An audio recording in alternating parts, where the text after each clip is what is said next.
ഓ നിന്റെ മോള് വരുന്നില്ല അതുകൊണ്ട് മരുമോള് പോണ്ട. ഓ അത് എവിടത്തെ ന്യായമാണാവോ?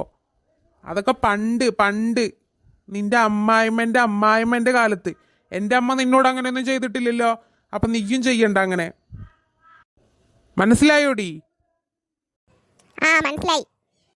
എന്തെങ്കിലും ഞാൻ പറഞ്ഞാൽ പിന്നെ പുച്ഛമാണല്ലോ നിനക്ക്. എങ്കിൽ മരുമോളെ വിളിച്ചിട്ട് പറയും മോളെ പോയിരുന്നോ കുറച്ച് ദിവസം എന്ന്. എടി പൊടിയെന്നൊന്നുമില്ല, മോളേന്ന് വിളിച്ചിട്ട് വേണം ഈ പറഞ്ഞ കാര്യങ്ങൾ പറയാൻ. നിന്റെ ഓന്റെ മുഖം ഒന്ന് ചിരിച്ചിട്ട് അവളോട് പറയും. വിളിക്കവളെ. മോളെ മോളെ, എന്താ അമ്മ എന്നെ വിളിച്ചത്? ഒന്നുമില്ല മോളെ, നീ അപ്പോഴേ എന്നോട് വീട്ടിലോട്ട് പോട്ടെ കുറച്ച് ദിവസം ഇരിക്കാനെന്ന് പറഞ്ഞില്ലേ. ഞാൻ ആലോചിച്ചു മോള് പോയിക്കോട്ടെ, കുറെ ദിവസമായില്ലേ, സ്കൂൾ പൂട്ടിയാലല്ലേ ഇങ്ങനെ ഇരിക്കാനൊക്കെ പറ്റുള്ളൂ എന്ന്. അതുകൊണ്ട് മോളിന്ന് പോയിക്കോ കേട്ടോ, വൈകുന്നേരം കുട്ടികളെയും കൂട്ടിയിട്ട് പോയിക്കോ. അമ്മ ശരി.